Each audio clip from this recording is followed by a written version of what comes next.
அனைவருக்கும் வணக்கம். நான் உங்கள் அருண் மனோஜ்குமார். நீங்கள் பார்த்துட்டு இருக்கிறது வந்து back on official YouTube channel. ஓகேங்களா? இந்த சேனல் வந்து நம்ம நேற்று வந்து ஸ்டார்ட் பண்ணோம். நேற்று பார்த்திங்க அப்படின்னா ஃபஸ்ட் வீடியோ போட்டிருந்தோம். பரவாயில்ல, ஓரளவுக்கு நமக்கு வந்து ஒரு நல்ல ஒரு வரவேற்பு கிடச்சிச்சு. அதை தொடர்ந்து இப்போ நம்ம போட போகிற முதல் கண்டென்ட் என்னன்னு பார்த்திங்க அப்படின்னா, நேற்று நம்ம வீடியோ ரிலீஸ் பண்ணதுக்கு அந்த நாள்லேயே பார்த்திங்க அப்படின்னா அந்த நாளில் ரிலீஸ் ஆன ஒரு திரைப்பட பாடலை பற்றி நம்ம விவரிக்க போகிறோம். ஓகேங்களா? இதில் என்னடா பாட்டு பாட போகிறேன், டான்ஸ் ஆட போகிறேன், மிமிக்ரி பண்ண போகிறேன், அது பண்ண போகிறேன் அப்படின்னு நீங்கள் அதெல்லாம் நீ இன்னும் பண்ணாமல் என்னடா வீடியோ மட்டும் போட்டுட்ருக்க அப்படின்னு நீங்கள் கேட்பீங்கன்னு எனக்கு தெரியுது. இல்லை, ஃபஸ்ட்டு நம்ம வந்து லாங் வீடியோஸ் வந்து ஒரு கன்சிஸ்டண்ட்டாக ஒரு 10 வீடியோ போடுவோம். அதுலேருந்து ஏதாவது நமக்கு ரீச் கிடைக்குது, இல்லை அதில் நமக்கு ஏதாவது யூஸ்ஃபுல்லாக நம்ம வந்து ஓகே நம்ம பண்ணுறது கரெக்டாக தான் போயிட்டுருக்கோம் அப்படின்னு ஒரு என்கேஜிங்காக இருந்துச்சு அப்படின்னா நம்ம வந்து அப்படியே அடிஷ்னலாக நம்ம வந்து அந்த பாடல் நடனம் எல்லாமே நம்ம பண்ணலாம். ஆனால் நம்ம ப்ரைமரியாக எடுத்தோடனே அந்த பாட்டு நடனம்லாம் பண்ண ஸ்டார்டிங்கில் அதுக்கான ரெஸ்பான்ஸ் கிடைக்காது. பட் இந்த மாதிரி ஸ்பீச்சாக நம்ம பேசும்பொழுது ஓகே இவனோட கண்டென்ட்டில் ஏதோ ஒரு நியாயம் ஏதோ ஒன்று பண்ணுறான், பையன் வந்து ஏதோ புதுசாக பண்ணுறான், நம்ம வந்து அதை பார்க்கலாம் அப்படின்னு உங்களுக்கு வந்து ஒரு புரிதல் ஏற்படுத்தணும் அப்படிங்கிறதுக்காக தான் நான் இந்த மாதிரி பண்ணுறேன். ஓகேங்களா? அதனால் வந்து இவனுக்கு பாட்டு பாட தெரியாது, டான்ஸ் ஆட தெரியாது, மிமிக்ரி பண்ண தெரியாது அப்படின்லாம் யாரும் நினைக்காதீங்க. நம்ம ஃபஸ்ட்டு இந்த மாதிரி ப்ரைமரியாக நம்ம ஆரம்பிக்கலாம் அப்படிங்கிறதுக்கான ஒரு முதற்கட்ட முயற்சி தான் இது. ஓகேங்களா? இந்த பாடல் என்ன பாடல் அப்படின்னு பார்த்திங்க அப்படின்னா இந்தியன் 2 அப்படிங்கிற திரைப்படம் வந்து இப்போ ஜூன் மாதம் ரிலீஸ் ஆகுது. ஓகேங்களா? அதை தொடர்ந்து பார்த்திங்க அப்படின்னா படத்துடைய முதல் பாடல் வந்து வெளியிட்டிருந்தாங்க. 3 மொழியில் வெளியிட்டிருந்தாங்க. தமிழ், தெலுங்கு, ஹிந்தி, இந்த 3 மொழியில் வந்து வெளியிட்டிருந்தாங்க. அதில் நம்ம தமிழில் வெளியான பாரா அப்படிங்கிற பாடல் பற்றி நம்ம வந்து லிரிக்ஸை டீகோட் பண்ண போகிறோம். லிரிக்கல் வீடியோவில் இருக்கிற சில விஷுவல் மேஜிக்ஸ் என்னென்ன, அதுக்கப்புறம் அண்ட் வந்து அதில் வந்து சில விஷயங்கள் வேற ஒரு மியூசிக்கை இன்ஃப்ளூயன்ஸ் பண்ணி அதை வந்து கம்போஸ் பண்ண விஷயத்தை பற்றியும் நம்ம டீட்டெயிலாக டீகோட் பண்ண போகிறோம். ஸோ ஸ்கிப் பண்ணாமல் இந்த வீடியோ பாருங்கள். அப்போ தான் நான் என்ன சொல்ல வரேன்னு உங்களுக்கு புரிய வரும். ஓகேங்க? லிரிக் வந்து நான் வந்து ஏன்னா பாட்டு வந்து நேற்றே ரிலீஸ் ஆகிடுச்சு. அந்த பாட்டை வந்து நம்ம வந்து உடனே கேட்டு அதை மனப்பாடமாக வச்சு சொல்ல முடியாதுங்கிறதுக்காண்டி நான் கையோட நோட்டில் எழுதி வச்சுட்டேன். ஓகேங்களா? நோட்டு வந்து இருக்குது, உட்காந்து எழுதி வச்சுருக்கிறேன். இப்போ வந்து ஒவ்வொரு லிரிக், ஒவ்வொரு சரணம், பல்லவி, அனுப்பல்லவி, அது மாதிரி என்னென்னமோ சொல்லுவாங்க தெரியுமா? ஆக்சுவலாக பல்லவி, அனுப்பல்லவி, அப்போ பக்கத்து விட்டு சாய் பல்லவின்லாம் சொல்லி கலாய்க்கக்கூடாது.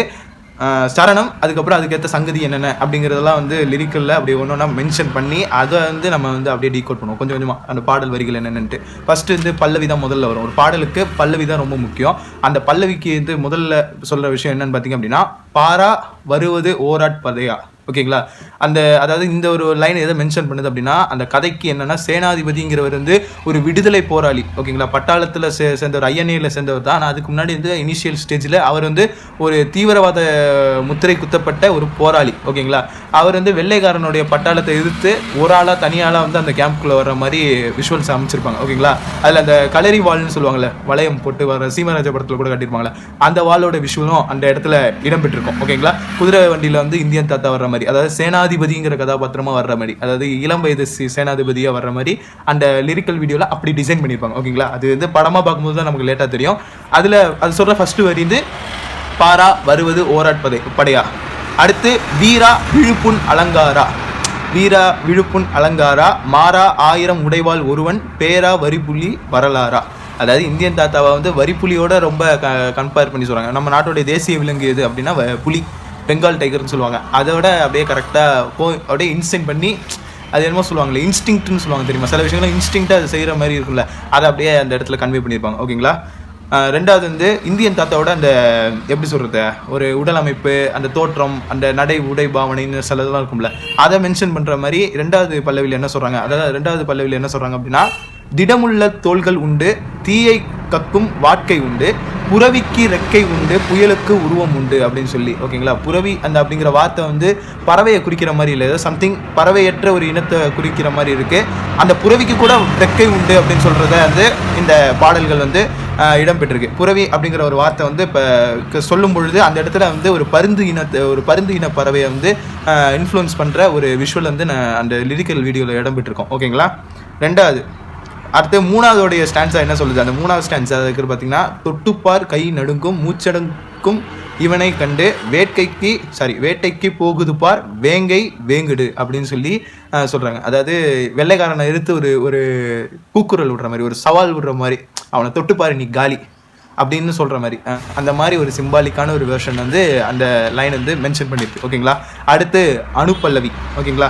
அனுப்பல்லவியில் என்ன சொல்கிறாங்கன்னா, என் தாய் மேல் ஆணை, என் தாய் மண் மேல் ஆணை, இது தமிழ் மனதின் சேனை அட வெள்ளை ரத்தம் தொட்டு இனி வாளில் ஏற்றும் சாணை அப்படின்னு சொல்கிறாரு.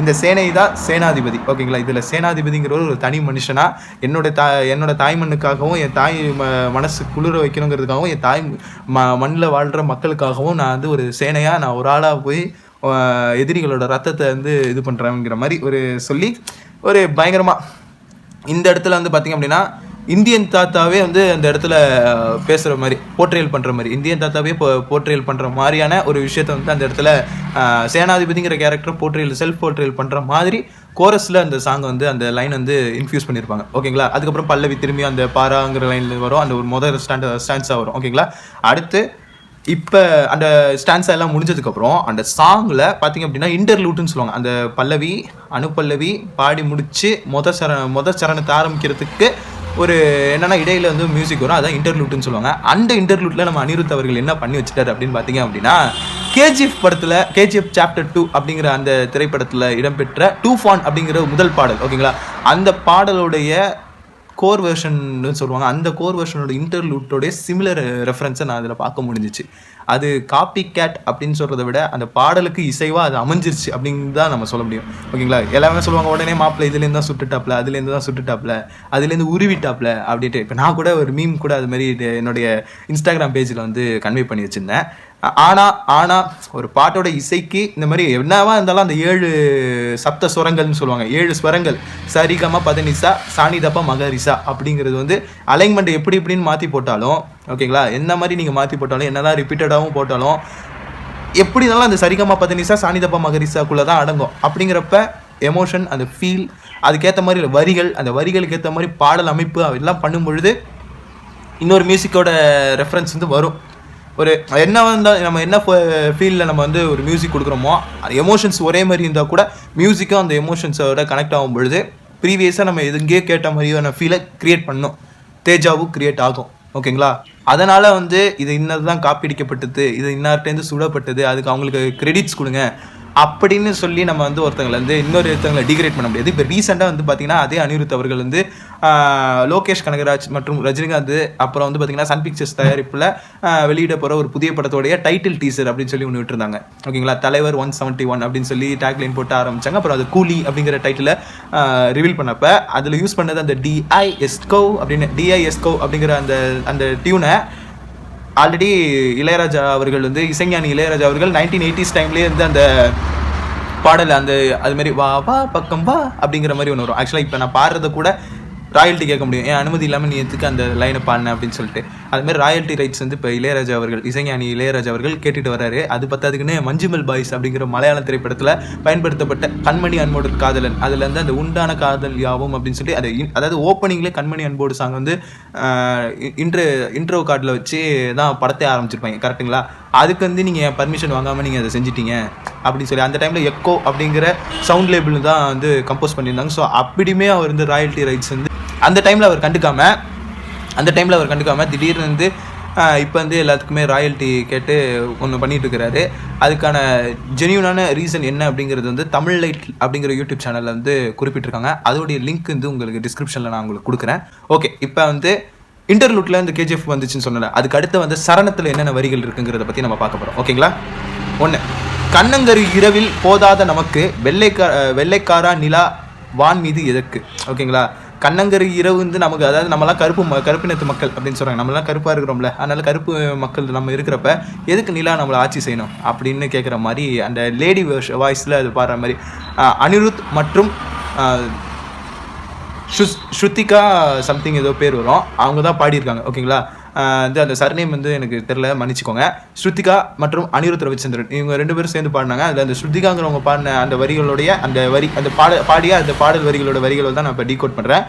அடுத்து ரத்தக்கரை படிஞ்சது உன் வால் முனைக்கு முத்தக்கரை ஒன்று வேணாமா துணைக்கு அப்படின்னு, அதாவது தன்னுடைய காதலை வந்து எக்ஸ்பிரஸ் பண்ணுறாங்க. நீ இந்த மாதிரி ஒரு இடத்துல நீ செய்கிற வந்து நீ இந்த மாதிரியே செஞ்சுட்டு உனக்குன்னு ஒரு வாழ்க்கை இருக்க, அந்த உனக்குன்னு ஒரு வாழ்க்கையில் எனக்கு ஒரு இடம் இருக்காதா அப்படின்னு ரொம்ப சிம்பாலிக்காக கேட்குற மாதிரி ஒரு பாடல் வரி அமைச்சிருப்பாங்க. எப்படியெல்லாம் வந்து யோசிச்சிருக்காங்க, அதாவது அந்த 1940s டைமில் உள்ள ஸ்டைலில் அந்த கானத்தில் அது வந்து அந்த கானத்தில் வந்து அந்த மாதிரி பாடுறது வந்து நல்ல ஒரு இதாக இருந்துச்சு. ஓகேங்களா, அடுத்து உன்னோட காலடி குழம்பாகணும், உன் மேலே விழும்புன் தழும்பாகணும், உன் கையில் சேரும் வரமாகணும், இந்த தாய் மண்ணுக்கே நான் உரமாகணும் அப்படின்னு அந்த வீரமங்கையர் மாதிரி அவங்க சொல்கிறாங்க. ஓகேங்களா, இது வந்து வீரமங்கையராக சொல்கிறாங்க. ஆனால் அது மாதிரி சொல்கிறதுக்கு பதிலாக அவங்களும் சேர்ந்து இந்தியன் தாத்தாவோட சேர்ந்து போராடி இருந்தால் கூட நல்லா இருந்திருக்கும். ஆனால் லவ்ங்கிற ஒரு விஷயம் வர்றப்ப அதாவது இதெல்லாம் நம்ம எதுவும் சொல்ல முடியாது, நம்ம வந்து வெளிப்படையாக அதை சொல்ல முடியாது.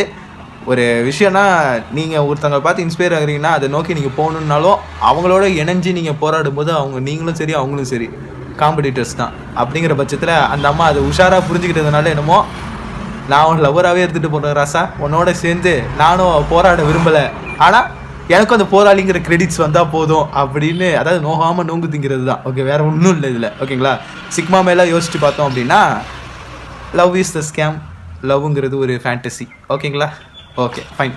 அடுத்த ஸ்டான்ஸில் என்ன சொல்கிறாங்க, அதாவது இதுக்கு வந்து ரிப்ளை தர்ற மாதிரி. ஓகேங்களா, அதுக்கு அனிருத்தே நம்ம ஆள் உள்ளே இறங்கியிருக்காப்புல. அடியே வெடியே அள்ளி கொடியின் மதியே உன்னை அல்ல வாசம் பார்க்க வரட்டா புரியா வழியே சில புலியே உன்மேல். ஓகேங்களா, காதல்ங்கிறது ஒரு புரியாத வழி அப்படின்னு சொல்கிறார். அவர் மண்ணு மேலேயும் காதலிச்சார், இந்த பொண்ணு மேலேயும் காதலிச்சிருப்பார் போல இந்தியன் தாத்தா அவர்கள், சேனாதிபதி. அதை வந்து இந்த அளவுக்கு டீட்டெயிலாக எக்ஸ்பிளைன் பண்ணுறாங்க. எப்படின்னா நல்ல ஒரு பியூரான தமிழ் சாங்கை இது பா விஜய் அவர்களுடைய கைவண்ணத்தில் கொடுக்கப்படும். நீண்ட வருடங்களுக்கு கழித்து ஒரு ப்ராப்பரான ஒரு தமிழ் ஃபுல் ஃப்ளெக்ஸ்டு சாங் நம்ம கேட்குறோம். அதே நீண்ட வருடம் இடையில தான் சில தமிழ் பாடல்கள் வந்துச்சுல, அப்போ நீண்ட நாட்கள், இதுதான் சரியான வார்த்தை. நீண்ட நாட்கள் கழித்து நம்ம வந்து தமிழில் முழுமையான தமிழில் நம்ம வந்து பாடல் கேட்க போகிறோம் அப்படிங்கிற ஒரு நல்ல எக்ஸ்பீரியன்ஸை கொடுக்க போகுது அப்படிங்கிற ஒரு ஹாப்பி ஃபீல் எனக்கு வந்துச்சு. ஓகேங்களா, அண்ட் வந்து இது அடுத்து வழிகள் எண்ணி சொல்லட்டா துப்பாக்கி தம்பை கொண்டா சிப்பாய்க்கெல்லாம் சீமா நீயே நட்பாக்கி தேசம் காட்டும் குப்பைக்கெல்லாம் மகனும் நீயே அப்படின்னு அங்கே சுற்றி இருக்கிறவங்கலாம் உன்னை என்கரேஜ் பண்ணுங்க. அது இந்தியன் தாத்தா சேனாதிபதி வந்து என்கரேஜிங்காக சொல்கிற மாதிரி. ஓகேங்களா, அது ஒரு பக்கம்.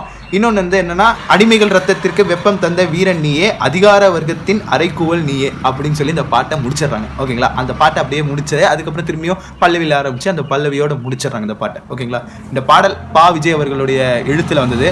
ஆனால் என்னதான் நீங்கள் வந்து இந்த மாதிரி பாடல் எங்கள் மெஸ்மரைசிங்காக கொடுத்தாலும் அந்த இந்தியன் 1ல் கப்பல் ஏறி போயாச்சுங்கிற பாடலுக்கு இணையாக இதை கொண்டு வர முடியுமா அப்படின்னா வாய்ப்பே இல்லை. அது ஒரு எப்பிட்டோமிக்கான ஒரு வரிகள் வச்சு எப்பிட்டோமிக்காக அது பாடல்களும் பாடினவங்களும் இருக்காங்க.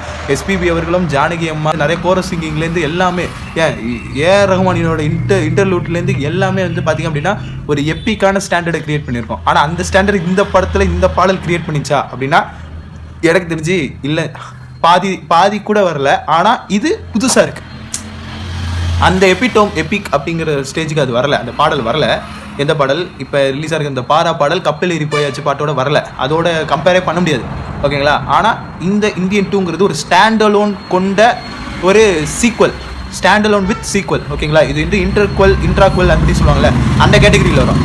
அந்த மாதிரி கேட்டகரியான ஒரு படத்துக்கு இந்த பாடல் ஒரு மிக சிறந்த பாடலாக அமையும். நல்ல ஒரு பாடலாக படத்தில் கரெக்டாக இந்த பாட்டை ப்ளேஸ் பண்ணாங்க அப்படின்னா வேறு லெவலில் ஒரு தியேட்டரிக்கல் எக்ஸ்பீரியன்ஸை கொடுக்கும் அப்படின்னு இதை சொல்லிவிட்டு நான் இந்த கண்டென்ட்டை முடிச்சுக்கிறேன். இந்த கண்டென்ட் உங்களுக்கு ரொம்ப பிடிச்சிருந்துச்சு அப்படின்னா உங்கள் ஃப்ரெண்ட்ஸ் அண்ட் ஃபேமிலி எல்லாருக்குமே ஷேர் பண்ணுங்கள்.